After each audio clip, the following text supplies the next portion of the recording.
This story takes me back over 2 decades ago, when I was just a kid. I grew up in a rural town, even further out in the sticks. To get to the city, it would take more than 2 hours by train. It's that kind of place. But it wasn't like those dramas or movies where everyone knows each other and gets along well in the shopping district. There wasn't that warm and friendly atmosphere. Although there weren't many people living there, nobody was really interested in each other. For better or worse, that's how I remember the town. Then came the summer I entered 7th grade. I had a bit of an unusual experience, which I'll talk about today. It happened one day during the summer vacation. My parents had divorced when I was very young, and at the time, I was living with my maternal grandparents. My mom worked during the day, and since my grandfather had passed away early due to illness, it was usually just my grandmother, who had trouble walking, and me spending time together. She was always smiling and kind, not much of a talker, but she would listen to me for as long as I wanted. I've always loved my grandmother for that. So, I never really felt lonely even when my mom wasn't around during the day. That day, I was supposed to go to the local pool with a friend, but they had to cancel at the last minute, so I was a bit sulky from the morning. Then, my grandmother suggested we go together, and she ended up coming with me to the pool. She couldn't get into the water because she used a wheelchair, but she watched over me from nearby, so I was able to have plenty of fun on my own. Especially since it was incredibly hot that day, the water felt amazing. But back then, I was only thinking about myself, not considering my grandmother at all. Unable to enter the water, she had to sit in the scorching heat, which led to her getting a mild case of heat stroke. On our way back, I pushed her wheelchair and apologized. "Grandma, I'm sorry. It was really hot, wasn't it?" But she was cooling her forehead with an ice pack we got from the pool staff, smiling as she always did. It's all right. I enjoyed spending time outside after so long, and I was really happy to see you having fun, Jason. Despite feeling guilty, I was really happy to hear her say that. She seemed to feel better by the time we got home after drinking lots of water. But she still seemed tired, so she lied down as soon as we got back. We were supposed to watch that drama together this evening. Sorry we couldn't, she said, looking apologetic. We had been watching a drama series that was being rerun just for the summer holidays. Don't worry about it. I'll record it, so just rest up, Grandma, I said, and then I went back to my room. Then I must have been tired too, because I fell asleep before I knew it. I woke up to the sound of the house phone ringing. Since my grandmother had difficulty walking, I was the one who usually answered the phone. Hello? I said as I ran to pick up the receiver, and it was my mom on the other end. Hello, Jason. I'm going to be late tonight because of overtime. I won't be home for dinner, so could you tell Grandma to order takeout or something? My mom is a nurse. Though her hours are supposed to be fixed by her shift, it's not uncommon for her to stay late if there's an emergency. On days that aren't like this, she usually makes a delicious dinner, so we were used to it. All right, I got it. Take care at work, I replied and hung up, then headed to my grandmother's room. Grandma used to cook dinner for us, but since she became wheelchair-bound, it's been difficult for her to stand in the kitchen. So, when Mom was late, we would order takeout. When I entered Grandma's room, it seemed like she had just woken up from the sound of the phone. After I explained the situation, she asked me to get her wallet from the cupboard, which I did as told. Then, Oh no. it was rare for Grandma to raise her voice like that, so I immediately asked, "What's wrong?" We used up the cash at the pool earlier. I don't have any on hand. This is troublesome. Really? That's a problem. I was in a bind. I spent all the money in my wallet buying cooling patches and drinks for Grandma earlier, so now it's completely empty. She said she'd be late, but she's definitely coming back today. I was hungry, but I thought maybe we'd just have to wait for Mom to come home.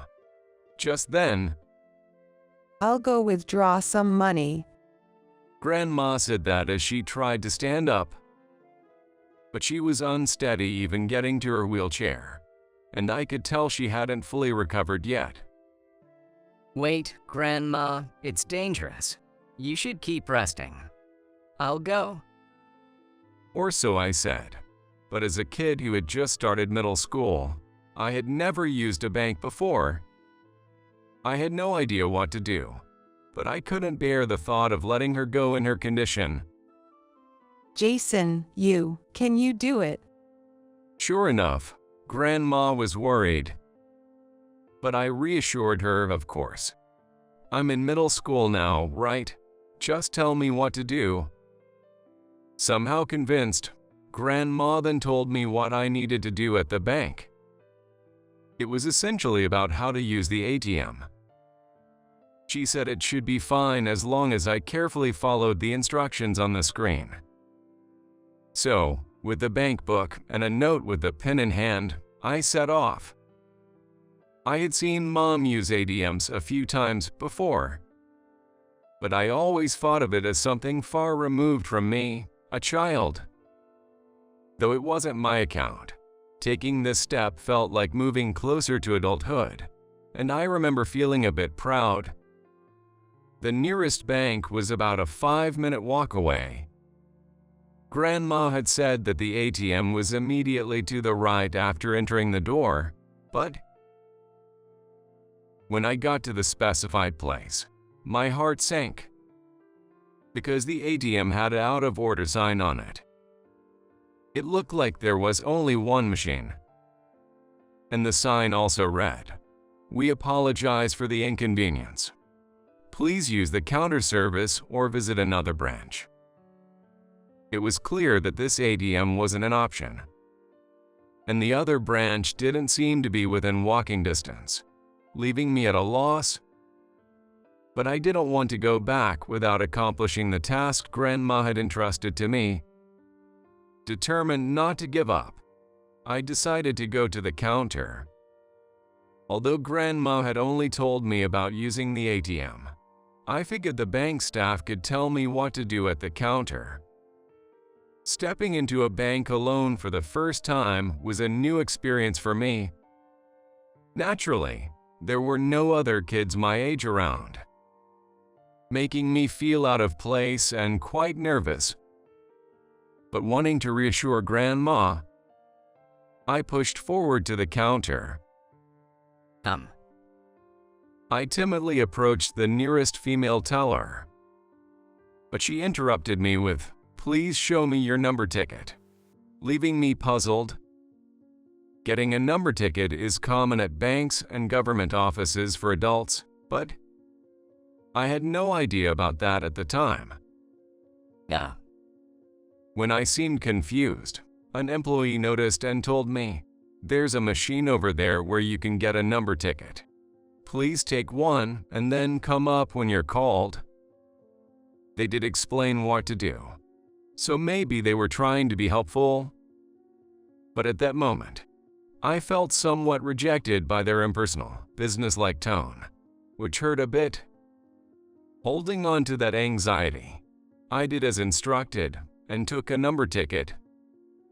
And I waited with my head down until my number was called. I thought if I looked up, I'd become too conscious of people's stares. Finally, when my number was called, I walked up to the counter. Then a different male employee was sitting there this time, and our eyes met briefly before he quickly looked away. This? I tried to hand over my number ticket with a bit of forced cheerfulness. The employee looked surprised and said, "Really? Just you?" I felt a bit offended at this point. Sure, I was still a kid, but I was already in 7th grade. I shouldn't be treated like a little kid. Though I admit, I am on the short side. It felt like the employees were underestimating me because I was a child. Despite being scared until just a moment ago, I started feeling a bit defiant and said, Yes, I'm here to withdraw some money. I thought clearly stating my purpose would get me recognized as a customer. But the male employee laughed and said, "If you're just fooling around, please leave. We don't have time to waste on broke kids," and shooed me away with his hand.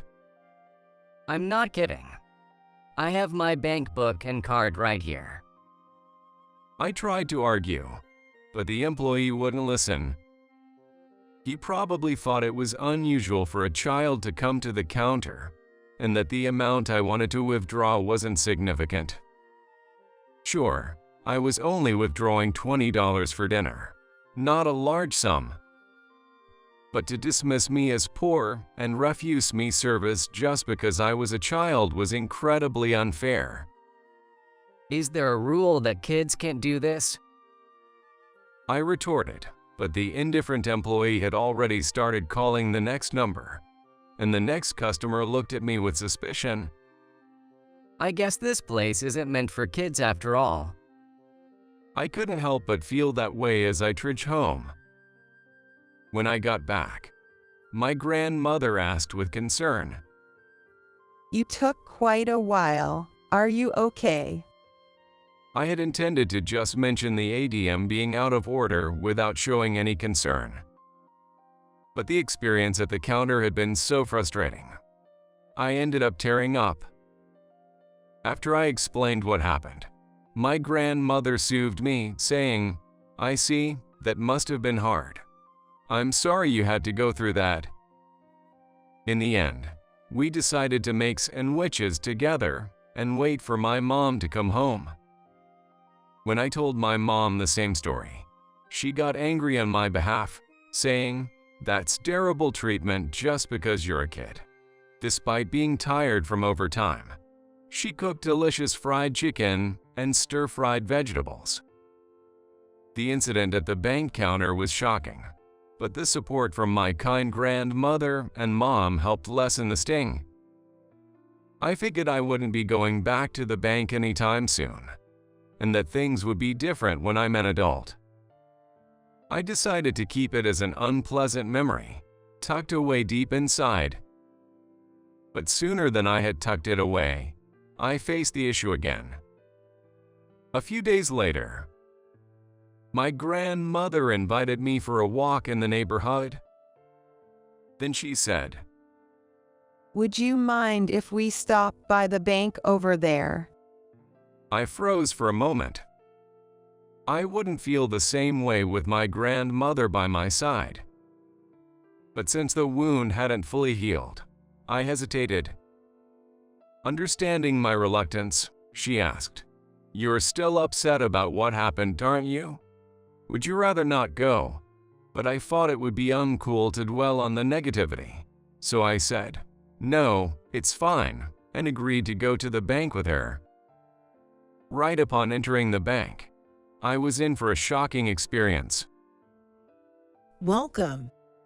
Right in front of the door, 2 employees said that and bowed. Of course, I hadn't received such treatment the last time I was here. I remember being surprised at how differently I was treated just because I was with an adult. But it seemed there was more to it than that. As they raised their heads from the bow, I inadvertently exclaimed, You were the ones from last time. "Yes, They were the same female and male employees who had served me previously. Having just had such an unpleasant experience, I wasn't exactly keen on seeing their faces again. But before I could dwell on it, they apologized. "We were very rude last time, and we apologize." Why? I was happy to receive the apology, but it felt as if they knew I was coming, which was surprising. Wondering what was happening, I looked at my grandmother's face. She was just smiling warmly as always. Still not understanding what was going on, my grandmother and I were led into an inner room. Then they served me orange juice and my grandmother coffee. What surprised me there was that they somehow knew my grandmother's preference for 1 milk, 2 sugars right from the start. I knew this because she often said, "I know it's bad for me, but I love sweet things." But how did these employees know? As I pondered this, my grandmother began to speak. Actually, after that, your mom and I discussed it and decided to open an account for you, Jason. Saying that, she handed me a brand new bank book, different from the one she had kept for me before. Really? My very own bank book for the first time. It really made me feel grown up, and I was incredibly happy. Then my grandmother continued. Now, my grandson is officially a customer. Can I trust that such treatment will not happen again? The employees were taken aback by her words. Yes, we're very sorry. Listening to this, I had thought, my grandmother must have called the bank to complain about how they treated her grandson. But that was only half right and half wrong. The true answer became clear after hearing what the employees had to say next. After hearing from the former chairman, we realized our mistake.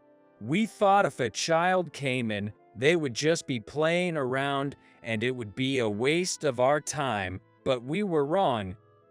We should have at least asked about the situation, and such language was inexcusable. We're deeply ashamed. Sorry. The regret they felt for their previous service was evident, and although the shock I experienced at that time won't disappear, this helped me feel like I could finally digest it. But honestly, what intrigued me more was the mention of former chairman. I immediately voiced my curiosity, asking, "What do you mean by chairman?" to my grandmother. And then, a surprising fact was revealed. It turns out my grandmother was once the chairman of this bank. Meaning, even though she had retired, she held a significant position for the bank. That's why the employees were so nervous and even knew how she liked her coffee. Yes, a customer's trust must be earned, and that trust is determined by how they are treated, regardless if they are a child or not. Hearing this, the employees bowed deeply. After being apologized to multiple times, I kept saying, "It's okay," over and over again. And so, my somewhat special experience came to an end. Until now, she was the sweet grandmother I loved. But after this incident, I felt like something about her had changed a bit. She became the kind and cool grandmother I admire. Even if she was the chairman, without people's respect, she wouldn't have been treated so preciously. Her words about trust made me realize it's something I too want to live by. It's been over 2 decades since then. My grandmother is no longer here, but the lessons and experiences from that time still live on within me. While I'm far from being a chairman, I now hold a position of responsibility and strive daily to be a trusted leader like my grandmother. If she's watching from above, I hope she's smiling with her usual warm smile.